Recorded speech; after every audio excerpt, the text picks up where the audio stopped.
আসসালামু আলাইকুম। নতুন একটি রেসিপি দেখার জন্য সবাইকে আমন্ত্রণ জানিয়ে শুরু করছি আজকের ভিডিও।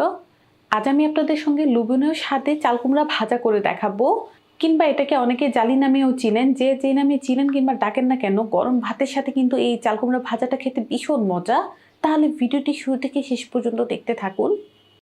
চাল কুমড়া ভাজাটা তৈরি করার জন্য এখানে আমি একটা চাল কুমড়া ছিলে এরকম ফালি করে নিয়েছি, আর এই ফালিটা আমি 1/2 ইঞ্চি পরিমাণ করেছি।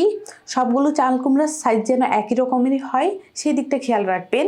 এখন আমাদের যেটা করতে হবে, এখানে আমি 1/4 চা চামচ পরিমাণ হলুদের গুঁড়া দিয়ে দিচ্ছি আর 1/4 চা চামচ পরিমাণ লবণ। এখন এই হলুদ আর লবণটাকে ঠিক চাল কুমড়ার গায়ের সাথে এভাবে লাগিয়ে নিতে হবে। প্রত্যেকটা ফালির মধ্যেই যেন হলুদ আর লবণটা সুন্দরভাবে লেগে যায় সেই দিকটা খেয়াল রাখবেন। ঠিক হাত দিয়ে হলুদের গুঁড়াটা এই চাল কুমড়ার ফালির সাথে এভাবে ঘষে ঘষে লাগিয়ে নিতে হবে। চাল কুমড়ার ফালির সাথে কিন্তু আমি হলুদ আর লবণটাকে ভালোভাবে মিশিয়ে নিয়েছি। চুলার মধ্যে আমি একটা ফ্রাই প্যান বসিয়ে দিলাম আর পরিমাণ মতো তেল দিয়ে দিচ্ছি। তেলটাকে কিছুক্ষণ গরম হওয়ার জন্য রেখে দিব। তেলটা আমাদের মোটামুটি গরম হয়ে গিয়েছে। 1/2 কাপ পরিমাণ পেঁয়াজ কুচি করে রেখে দিয়েছিলাম, এখন এই পেঁয়াজ কুচিটা দিয়ে দিব। একটা স্প্যাচুলা দিয়ে পেঁয়াজটাকে নেড়ে দিচ্ছি আর কিছুক্ষণ এই পেঁয়াজগুলোকে ভেজে নেব। 2-3 মিনিট আমি পেঁয়াজগুলো তেলের সাথে ভেজে নিলাম। এখন এখানে 4টা শুকনা মরিচ দিয়ে দিব। এই শুকনা মরিচগুলো পেঁয়াজের সাথে তেলের মধ্যে ভেজে নিচ্ছি। আরও কিছুক্ষণ পেঁয়াজগুলো আর শুকনা মরিচগুলো ভেজে নিব।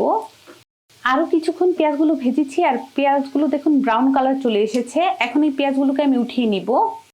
পেঁয়াজগুলো উঠাতে উঠাতে আমাদের যে শুকনা মরিচগুলো দিয়েছিলাম তেলের মধ্যে ভাজার জন্য, এগুলোও কিন্তু ভাজা হয়ে গিয়েছে। এখন এই ভাজা মরিচগুলো উঠিয়ে নিচ্ছি। এই প্যানের মধ্যে ওই যে হলুদ আর লবণ দিয়ে চাল কুমড়াগুলো মেখে রেখে দিয়েছিলাম, এখন এগুলো ভেজে নিচ্ছি।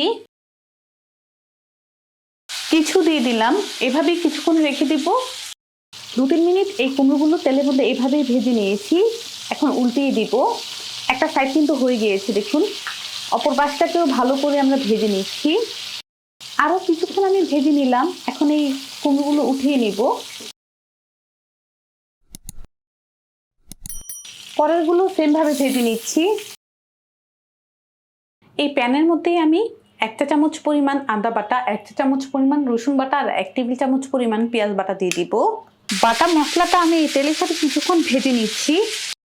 কিছুক্ষণ এই বাটা মশলাগুলো ভেজে নিলাম। এখন কিছুটা পানি দিয়ে দিব, নাহলে কিন্তু মশলাগুলো পুড়ে যাবে। দিয়ে দিচ্ছি 1 চা চামচ পরিমাণ লাল মরিচের গুঁড়া, 1/4 চা চামচ পরিমাণ হলুদের গুঁড়া, 1/2 চা চামচ পরিমাণ ধনিয়ার গুঁড়া। গুঁড়া মশলাগুলো এই মশলার সাথে মিশিয়ে নিব আর কিছুক্ষণ এটাকে কষিয়ে নিব। মশলাটাকে কিছুক্ষণ কষিয়ে নিয়েছি। এখন দিয়ে দিচ্ছি 1/2 চা চামচ পরিমাণ লবণ। লবণটা এই মশলার সাথে মিশিয়ে নিলাম। ওই যে আগে থেকে যে এই চাল কুমড়োগুলো ভেজে রেখে দিয়েছিলাম, এখন এই মশলার মধ্যে দিয়ে দিব। ভাজা চাল কুমড়াগুলো এই মশলার সাথে দিয়ে দিলাম। এখন উল্টিয়ে পাল্টিয়ে মশলার সাথে চাল কুমড়াগুলোকে এভাবে লাগিয়ে নিব। কিছুক্ষণ আমি এভাবেই চাল কুমড়াগুলো ভেজে নিচ্ছি। কিছুক্ষণ আমি ভেজে নিলাম, আবার একটু উল্টিয়ে পাল্টিয়ে দিচ্ছি। আর একটু পরপর কিন্তু এই চাল কুমড়োগুলোকে উল্টিয়ে পাল্টিয়ে দিতে হবে, না হলে কিন্তু আমাদের মশলাটা পুড়ে যাবে। সাথে দিয়ে দেব 3টা কাঁচামরিচ কুচি, আর কাঁচামরিচগুলো আমি এইভাবে ফালি করে নিয়েছি। আরও কিছুক্ষণ আমি এগুলোকে ভেজে তারপর দেখাই।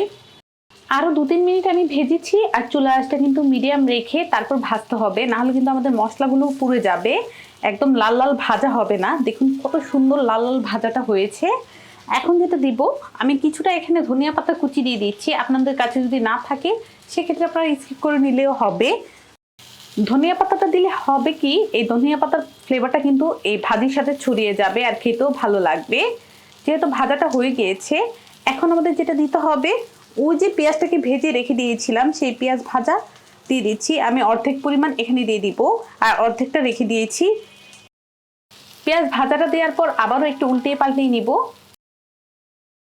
চাল কুমড়া ভাজাটা কিন্তু আমাদের রেডি। এখন আমি এটাকে পরিবেশন করে নিচ্ছি। আমি একটা প্লেটের মধ্যে চাল কুমড়ার এই ভাজাটা পরিবেশন করে নিচ্ছি। কত সহজভাবে একদম লোভনীয় স্বাদে চাল কুমড়া ভেজে নিলাম। আর যে কিছুটা পেঁয়াজ বেরেস্তা রেখে দিয়েছিলাম, এখন এটার উপর ছড়িয়ে দিব। শুকনো মরিচ দিয়ে কিন্তু এই ভাজাটা খেতে ভীষণ মজা। আশা করছি ভিডিওটি আপনাদের ভালো লেগেছে। ভালো লাগলে অবশ্যই একটা লাইক দিবেন, চ্যানেলটাকে সাবস্ক্রাইব করবেন।